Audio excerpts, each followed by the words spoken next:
जय श्री कृष्णा। राधे राधे। आइए सुनते हैं रक्षाबंधन की कहानी। भाई बहन से जुड़ी रक्षाबंधन की यह कहानी। रक्षाबंधन भारत देश का प्रमुख त्योहार है। यह श्रावण मास की पूर्णिमा को मनाया जाता है। इसे नारियली पूर्णिमा भी कहते हैं। रक्षाबंधन के दिन भगवान शिव का पूजन पूर्ण होता है और इस दिन भारत के प्रसिद्ध देव अमरनाथ में एक दिन के लिए शिवलिंग का निर्माण होता है। इस दिन यात्री कठिन यात्रा करके भगवान शिव शंकर के दर्शन करते हैं।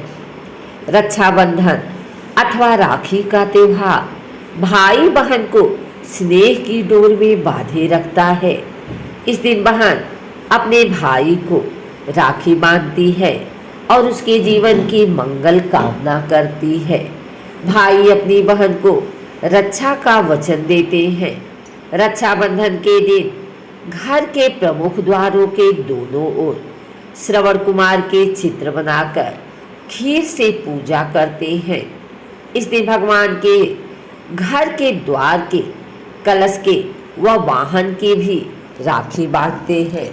रक्षाबंधन के दिन भाई बहन प्रातः काल स्नान करके भगवान की पूजा करते हैं। उसके बाद रूली, मूली, कुमकुम, चावल और दीपक रखकर थाल सजाते हैं। इससे थाल में राखियाँ, नारियल और मिठाई रखकर बहन अपने भाई को तिलक लगाकर राखी बांधती है। भाई अपनी बहन को रक्षा का वचन देता है और उपहार देता है। रक्षाबंधन के दिन बहन व्रत रखती है और रक्षाबंधन की कहानी सुनती है। हिंदू धर्म में रक्षाबंधन का विशेष महत्व माना गया है। आइए जानते हैं रक्षाबंधन की कहानी। वैसे तो रक्षाबंधन के त्योहार के साथ कई कहानियाँ जुड़ी हुई हैं, लेकिन हम यहाँ रक्षाबंधन की प्रचलित कथा सुना रहे हैं, जो कि रक्षाबंधन के व्रत के दिन सुनी जाती है। आइए सुनते हैं रक्षाबंधन की कहानी।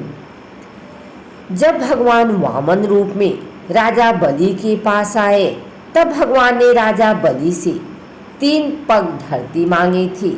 भगवान ने 2 ही पग में संपूर्ण पृथ्वी और आकाश को नाप लिया। तब राजा बलि समझ गए कि भगवान उनकी परीक्षा ले रहे हैं।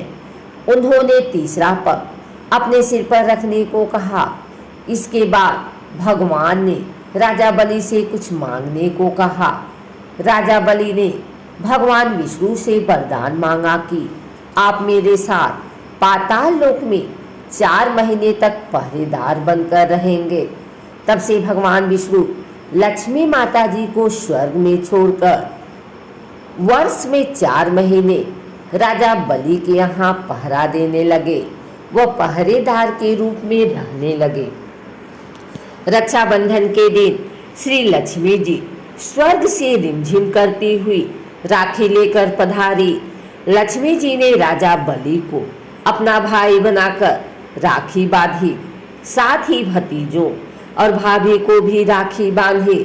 जब रानी हीरे मोती का था लेकर आई तो श्री लक्ष्मी जी ने कहा कि भाभी, हीरे मोती तो घर में बहुत है। मैं तो यहाँ अपने पति भगवान विष्णु जी को मुक्त करवाने आई हूँ। इस प्रकार से श्री लक्ष्मी जी राजा बलि की बहन बनी और भगवान विष्णु को अपने साथ लेकर चली गई। यह थी रक्षाबंधन की कहानी। हम यहाँ पर सुनेंगे एक और प्राचीन और पौराणिक रक्षाबंधन की कहानी। एक बार भगवान श्री कृष्ण के हाथ में चोट लग गई और हाथ से खून बहने लगा। जब द्रौपदी ने देखा तो उन्होंने तुरंत अपनी धोती से कपड़ा फाड़कर पट्टी कर दी। तब श्री कृष्ण इस बंधन के ऋणी हो गए और जब दुशासन द्रौपदी का चीरहरण करने की कोशिश कर रहा था, तब श्री कृष्ण ने द्रौपदी की रक्षा की व लाज को बचाया। कहते हैं कि जिस दिन द्रौपदी ने भगवान श्री कृष्ण के कलाई पर अपने पल्लू से कपड़ा बांधा था, उस दिन श्रावण पूर्णिमा थी। तब से इसी दिन रक्षाबंधन का त्योहार मनाया जाने लगा।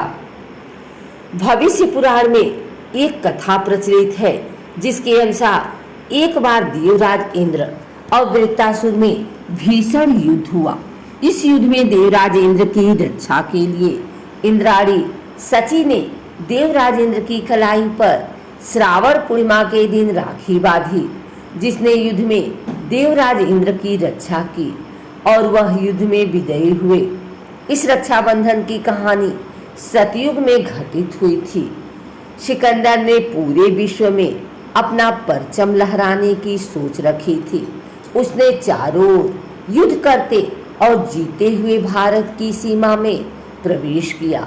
उसका सामना भारत के राजा पेरू से हुआ। राजा पेरू अत्यंत पराक्रमी, बलशाली और वीर पुरुष थे। उन्होंने सिकंदर को पहले ही युद्ध में धूल चटा दी। तब सिकंदर की पत्नी ने अपने पति की रक्षा के लिए राजा पेरू को राखी भेजी। राजा पेरू आश्चर्य में पड़ गए, लेकिन राखी के धागों का सम्मान करते हुए उन्होंने इसे अपने कलाई पर बांध लिया। जब सिकंदर और राजा पेरू का आमना सामना हुआ तथा राजा पेरू ने सिकंदर को मारने के लिए तलवार उठाई, तब उन्हें कलाई में बंधी राखी दिख गई और तलवार को रोक दिया। वह बंदी बना लिए गए। दूसरी ओर जब सिकंदर ने राजा पेरू की कलाई पर अपनी पत्नी द्वारा भेजी हुई राखी देखी तो उन्होंने भी अपना बड़ा दिल दिखाते हुए राजा पेरू को मुक्त कर दिया और राज्य लौटा दिया। यह थी रक्षाबंधन की कहानी। हम आशा करते हैं कि आपको यह कहानी अच्छी लगी हो। अगर हमारी कहानी अच्छी लगी है तो इसे लाइक करें, कमेंट करें, शेयर करें। हमारे चैनल को सब्सक्राइब करके बेल नोटिफिकेशन ऑल पर सेट कर लें, ताकि आगे आने वाली वीडियो सबसे पहले आप तक पहुंच सके। धन्यवाद।